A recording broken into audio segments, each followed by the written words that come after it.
Bakit? Matapang din si Marcolita. Magandang gabi po. Habang naghihintay tayo ng pangatlong yugto ng ng confirmation hearing, confirmation charges hearing, ay uulitin muna natin, bigyan natin ng tutok itong yung talumpati ni Attorney Kaufman kanina parang bilang kanyang pagdepensa laban sa mga akusasyon ng prosecution na si Deputy Prosecutor Binjaye at saka si Joel Butuyan na walang ginagawang kwento, puro walang laman. Kagaya ng lata, ang ingay ng lata kapag walang lamang gatas, pag pinagulong mo, puro ingay lamang. Ito kay Kaufman, binisto sila ni Kaufman. Kaya atin ngayon, ipakita na ulitin natin yung sinabi ni Kaufman kasi pinutol-putol ako kanina. Ito. Dito tayo kay Kaufman.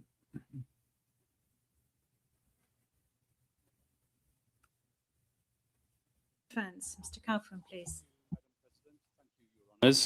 And I thank Mr. Tuyan for his intervention, but I feel that I ought to remind him that this is a court of law which decides matters on the basis of evidence, not on the basis of political demagoguery.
Ay,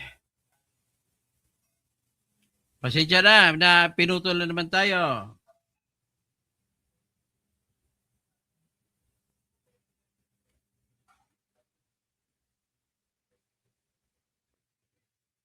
Babalik. Ulitin ko po yung speech ni Attorney Kaufman.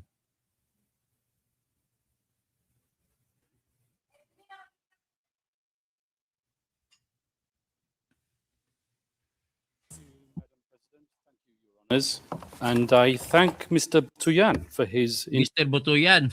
intervention. But I feel that I ought to remind him that this is a court of law Attorney Butuyan, this is a court of law which decides matters on the basis of evidence, na not nagdidesisyon base sa ebidensya, hindi base sa on the politika. basis of political demagoguery, and not on the basis of a desire to effect regime change despite the democratic will. And so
Hello, I'm back. Ay, nako.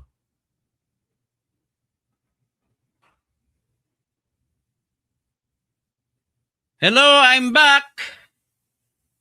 Mahirap pagkalaban ka ng administrasyon.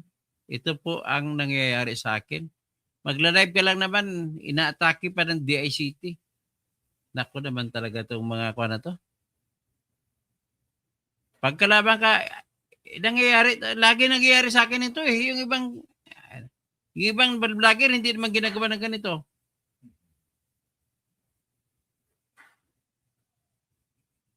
Counsel Butuyan. Now over to the defense. Mr. Kaufman, please. And I thank Mr. Tuyan for his intervention. Butuyang, Mr. But I Butuyang. feel that I ought to remind him that this is a court of law which decides matters on the basis of evidence, not on the basis of political demagoguery, and not on the basis of a desire to effect regime change despite the democratic will. And certainly not on the basis of statements made by Ombudsman Jesus Crispin Remula, who professed that domestic justice would be denied, according to Mr. Butuyan, because of the lack of forensic reports and police reports. Now, I don't know which case Mr. Butuyan's metaphorical ship sailed into, but he clearly hasn't read the evidence.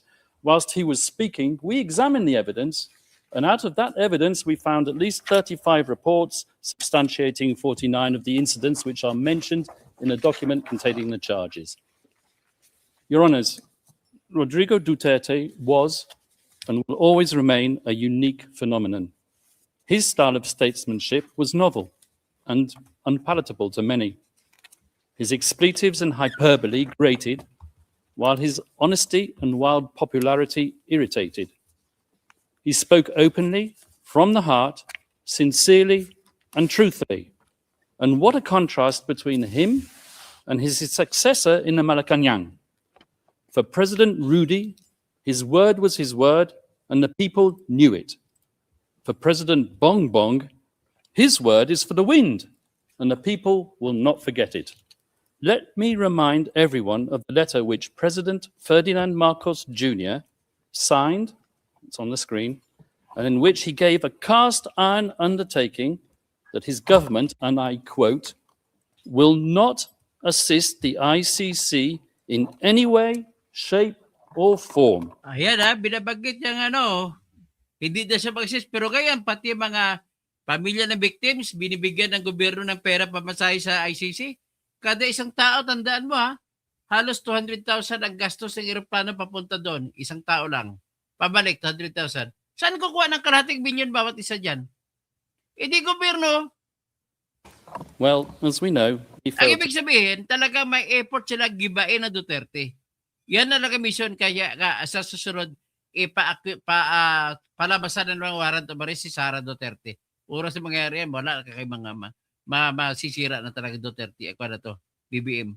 To keep that promise, Rodrigo Duterte was unconstitutional and unceremoniously hauled off to The Hague. And when called upon to defend his master's actions and the said letter at a Senate committee hearing, the then Secretary for Justice, once again Mr. Jesus Crispin Remula, persisted with the same dishonest theme. And I quote his words, "We did not assist the ICC. We continue with the very tenor of the letter that we did not assist the ICC and we did not have any contact with them." So he said, but with a document emanating from the prosecution team opposite and disclosed to us a mere week ago, not as information material to the preparation of our defense, but as exonerating evidence, we can now substantiate what we have suspected for a long time. The document comprises a transcript of a telephone call covertly recorded between four parties who cannot be mentioned in public, and one of these parties was boasting about how he was acting as the silent partner of President BBM, managing a scheme to funnel witnesses to this court while all the time ensuring that he could guarantee President BBM's plausible deniability. Sino yung kipakutsaba kay BBM? So it is indeed the defense case Ay, that di ko President Ferdinand Marcos Jr.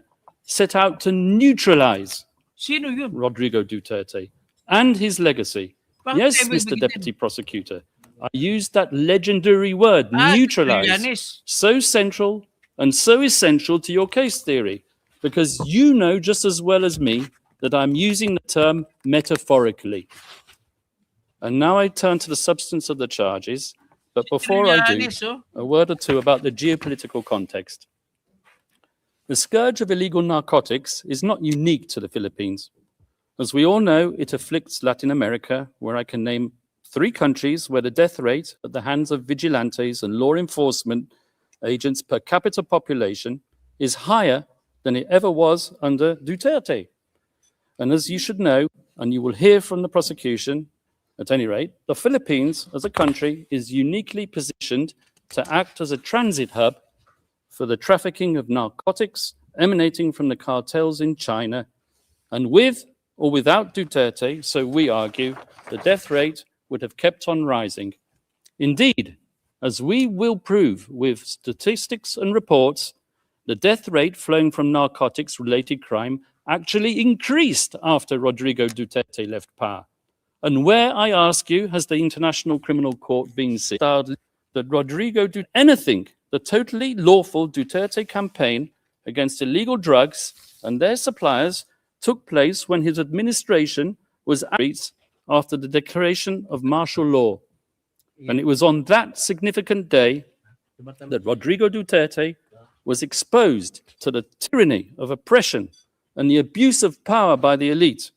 And he took a decision. On that day, he chose to devote himself to a life of selfless public service.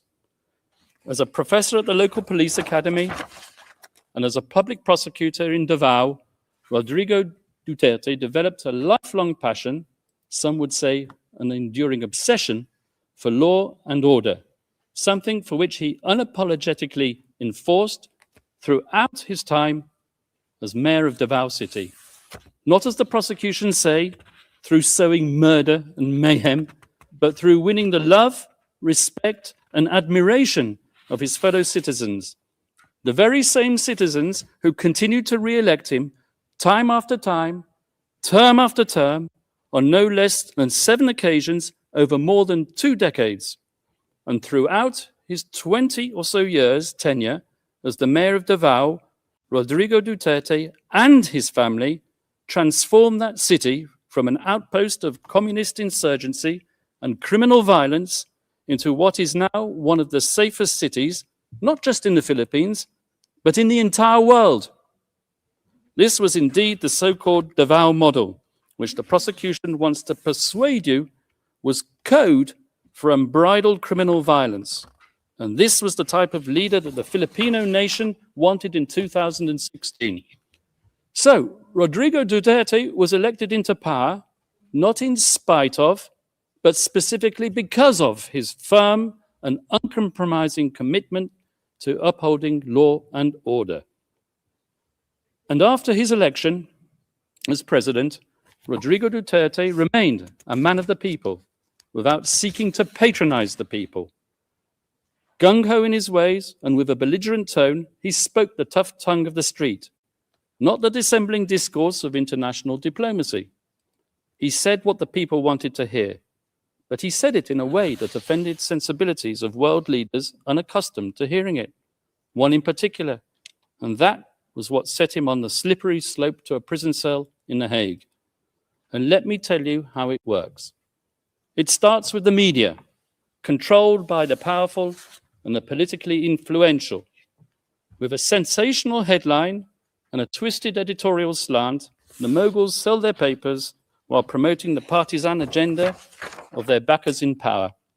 They highlight the salacious content while ignoring the true context, because that is what captivates the reader.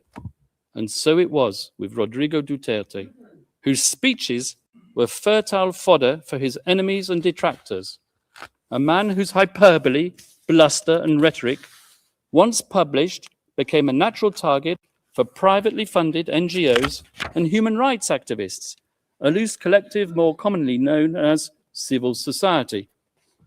These people descended upon the Philippines to advance an agenda even more lacking in objectivity than that of the media, and heavily funded by tycoons with even grander designs, they print their glossy reports, replete with iconic photographic images of grieving families and dead bodies in rain-swept, nighttime crime scenes, all dramatically illuminated with the fluorescent glow of neon.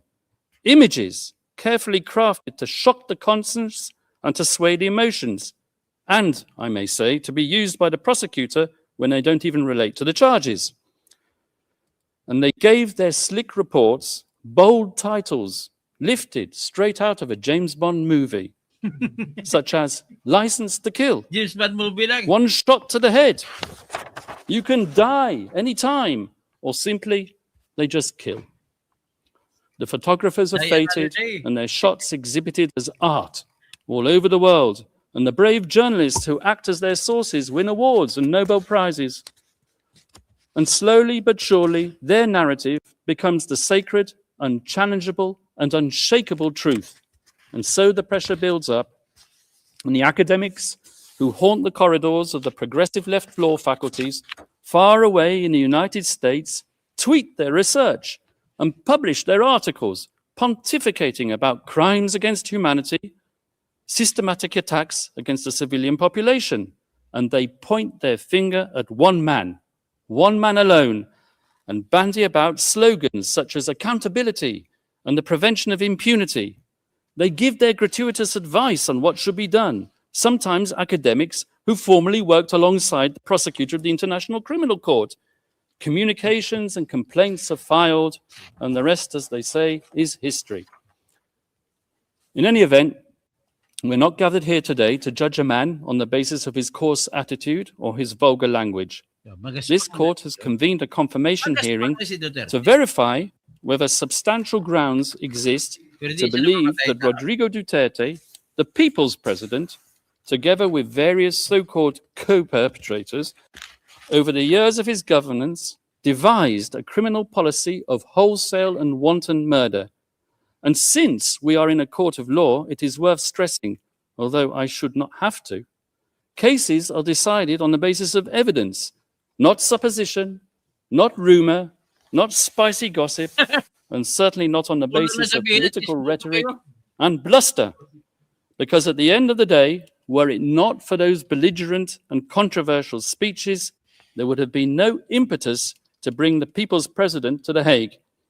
And when the prosecution's evidence is examined, I would ask you to keep an open mind and to question not just whether that evidence has been selectively presented, but whether there exists evidence which the prosecution has failed to produce. And I say this with justifiable cause, particularly with respect to the Duterte rhetoric, as we will prove during the substantive part of our submissions.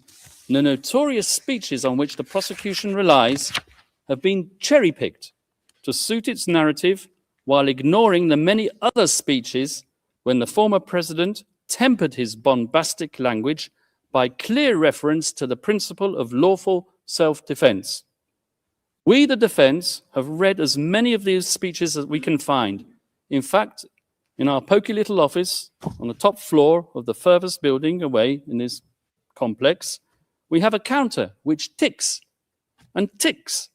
And whenever we come across a speech which contradicts the prosecution's murder theory by reference to self-defense, we give a cheer, and the counter goes up once more, and we celebrate one more nail in the coffin of the prosecution's case theory. As the statistics stand as of today, in contrast to the 20 speeches on which the prosecution relies to prove incitement to kill, we have found 35 more which say the complete opposite. Let me give you two examples from the very speeches that the deputy prosecutor himself cited today. Let's refer first of all to the famous PFA speech, which the deputy prosecutor referred to. So this is what the deputy prosecutor said. Those of you who are still sober, those who haven't tried illegal drugs, if you don't want to die or get hurt, don't rely on the priests, including human rights advocates. they won't be able to prevent deaths, and so it goes on. But if we look further on in the very same speech, something which maybe the deputy prosecutor didn't do, Sabi niya, this is what he had to say. ah, To our police officers and other officials, do your job, and you will have the unwavering support of the office of the president. I will be with you all the way. Abuse your authority, and there will be hell to pay, for you will have become worse than criminality itself. Well, there you are. You have it straight in your face. Pexo, exonerating evidence within what is claimed to be the prosecution incriminating evidence. I won't take up my time by showing you the second speech, but there is one. If I have time at the end, I will show it to you. So if you add to that another 10 speeches out of the 20 speeches on which the prosecution rely in its document containing the charges, after all, we are in a court of law and we rely on evidence. And what is the evidence that's produced of these speeches? 20 of them. 10 of them, I submit, and we will show this in the substantive part of our submissions, contain exonerating evidence which support the defense case theory. In other words, if you add the 10, which we've identified in the prosecution's 20, to our total of 35, we come to 45 speeches versus 10, which we say support the use of force only in self-defense. That is 350% more speeches in favor of our defense. sabihin, sinasabi ni Kaufman na pinipresenta ng prosecution na ebidensya para patunayan na nag-uutos si Duterte na pumatay ay 10 speech. Pero ang speech na hawak nila ni Kaufman para patunayan na pinapagalitan niya, minawarningan niya mga pulis ay 35. So 350% na mas marami ng di hamak ang ebidensya na pabor kay Duterte para patunayan na hindi siya nag-utos sa mga pulis na pumatay.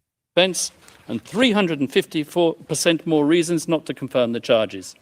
And you can bet your bottom dollar that at the end of today's proceedings, either the victim's self-styled legal assistant to ICC counsel or a prosecution intern will be tasked with scouring the web, looking for the means to prove Kaufman wrong. And I will declare it, and I'll declare it loudly and clearly, as if the prosecution didn't know it already. It's not enough to state that since the former president made those extremely inflammatory statements and deaths occurred, that he must, as a matter of course, be criminally responsible for those fatalities. At this stage of the proceedings, the prosecution needs to show substantial grounds to believe that the former president actually desired and foresaw that people would be killed as a result of his incendiary language. For the prosecution to assert that Rodrigo Duterte hoped for deaths to occur or was recklessly indifferent as to whether deaths would occur, which he was not, that's insufficient. So once more for the record, Rodrigo Duterte's language was aimed not at suspected drug pushers as the prosecution would have it, but directly at those poisoning society with their substances, and not, I stress, with lethal intent. His rhetoric was calculated to arouse fear and obedience, to instill fear in their hearts, and to inculcate a respect for the law in their minds. Nothing more, nothing less. That was his intent, and it was not criminal. And as many of these drug pushers demanded to enter prison, I remember seeing the images on the television, lining up to surrender and to enter prison. Now, I challenge my colleagues opposite to prove otherwise, because as we all know, in a criminal process, the burden of proof is on the prosecution. They brought this case and they need to prove it. Rodrigo Duterte need not convince the world of anything, and that is to his fortunate advantage given his current medical condition. He stands behind his legacy resolutely, and he maintains his innocence absolutely. Now, I turn to the general fairness and objectivity of the investigation, which, as we all know, is meant to be an impartial evidence-gathering exercise. As an ex-prosecutor myself, I'm used to investigating agencies, pursuing all reasonable lines of inquiry, assimilating all testimonies, and digesting all documentation and forensic evidence. recommending who to target for prosecution, but not so with this prosecution. When we, the defense, study the course of the investigation in this case, one thing is plain as a pikestaff. The chief prosecutor of this court, Mr. Karim Khan, not only failed miserably to carry out his duties under the Rome Statute, requiring him to examine exonerating circumstances as well as incriminating, but he single-handedly contaminated it, so we alleged, by pursuing a one-track crusade with a view to a predetermined objective. Let me explain. Although the ICC officially authorized an investigation into the so-called Philippines situation in late 2021, it was deferred a few months later back to the Philippines for the official investigation to resume only in late 2023. But the real meat of the investigation into count 1, relating to the activities of that fictitious construct, the Davao Death Squad, had effectively started way before then, with the sole objective of nailing Rodrigo Duterte. Indeed, all the way back in 2018, during its so-called preliminary examination, the prosecution had an individual who will be referred to as P1 handed to them on a silver platter. This P1 had been interviewed at an earlier date by none other than Chief Prosecutor Karim Khan in his former capacity as a private lawyer and the self-professed legal. Ito naputol kanina, oh. So anyway, yung nakita nyo, very clear. Very clear na wala pala silang ebidensya. Very clear na nagkikwento lamang sila. Very clear naman sa akin na binabanggit ni Attorney Kaufman ang mga linya na nagsasabi ang lahat na ginagawa nila, pinapakita nila sa madla, sa mundo, na si Duterte ay killer sa pamamagitan ng paggamit ng mga linya na ginagamit sa mga James Bond movie. Die another day. Ano pa mag-iba? The world is not enough. Ano pa mag-iba? Ano pa binamag? So, ngayon, yan po ang katotohanan. Pinakita pa ni Kaufman. Sabi niya kanina, hindi mo wala sa isipan ko kanina, ang ginagawa ng mga prosecutor ay magpapakita ng mga speech ni Duterte sa hango sa television, sa YouTube, sa mga Facebook, sa anong account. At ang nahango nila ay 10 speeches na nagsasabi na si Duterte ay nag-utos magpapatay. Pero kami naman, may nakuha rin kami sa kanilang ebidensya rin na tinatago pala nila. Ebidensya nila na papakita na 35 na speech ni Duterte nagsasabi na may warning sa mga pulis. Kung mag-abuso kayo, merong kayong Rodrigo Duterte's role as the mobster-in-chief. The same. Yan. Gusto din niya palabasin na si Duterte ay mobster-in-chief, hindi siya commander-in-chief. Hindi mobster-in-chief. Biro mo. So, lumalabas na bisto sila lahat ni Kaufman. So, umpisa pa lang. Lumalabas na wala silang ebidensya. Kundi para YouTube lamang. Ang ibang ebidensya nila, yung testimonya na Matabato, tsaka ni Las Cañas, at tsaka ni Ruina Garma, pero ang testimonya ay testimonya, hindi po yan sapat para sabihin proof beyond reasonable doubt. Kailangan ng mga testimonya ay parisan mo ng mga dokumento para mapapaniwalaan. Remember, ito po ay kaso ng murder, basically. Hindi po ito kaso ng rape. Bakit ko nabanggit yan? Ito, mag-aral kayo sa akin patungkol sa batas ng ebidensya. Kung kaso ng rape ang pag-usapan, kahit testimonya lang ng ni-rape ay sapat na para makonvict ang rapist. Bakit? Ang taas ng bigat na binibigay ng batas ng ebidensya sa mga biktima ng rape, dahil po, yung mga babae na nabiktima ng rape ay kakahiya-hiya po yan sa publiko. At kung napipilitan ito lumabas, wala nang ibang pakayan, kundi katarugan lamang. At kahit na katarugan ang kanyang adhikain, kahit na mahiya pa siya hanggang gamundo, baliwala sa kanya mailabas labang kung ano ang katotohanan para makakuha ng katarungan. So yan po Her preparation. And what was this information with which Karim Khan had helpfully provided her? A book on which the prosecution relies as evidence. A trashy, scurrilous item of pulp fiction entitled Duterte Harry. Your Honours, the picture on the front cover of that book says it all. It really does scream objectivity, doesn't it? I say that sarcastically, of course. Fortunately for us, the defence, the appeals chamber, has now disqualified Chief Prosecutor Karim Khan from this case. A welcome development as a matter of ethical propriety, but in our opinion, too late in the day to salvage the integrity of the investigation that he had supervised. An investigation in the course of which he concealed his former role as the victim's counsel, who had deemed our client a suspected murderer as far back as 2018 and right up to the very day before this pre-trial chamber issued its arrest warrant. Your Honours, over the next few days, we hope to convince you of the wholly insufficient nature of the evidence against Rodrigo Duterte. We will show you that the paltry number of speeches on which the prosecution rely do not manifest criminal intent. We will also convince you that as hard as they tried, the prosecution's investigators couldn't get even one of its criminal cooperating witnesses, whose reliability is next to zero, to admit that they heard the former president, Rodrigo Duterte, give an order to kill at any time relevant to the charges, or with respect to any of the incidents. And we hope that when you conclude your deliberations, Your Honours, that you will dismiss these grievously misplaced and politically motivated charges.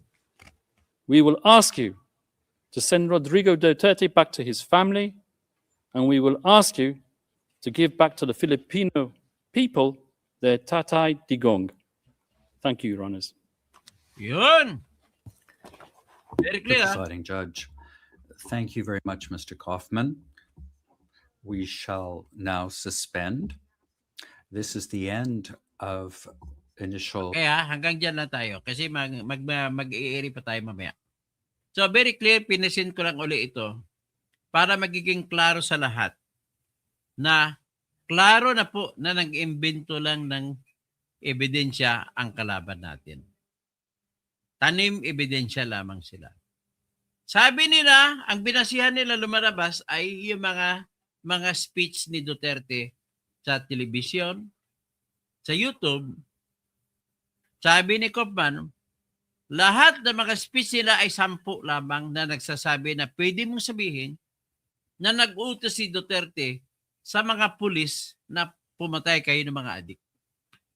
Pero, meron kaming 35 na speech nagsasabi, hoy mga pulis kayo, gawin yung trabaho nyo.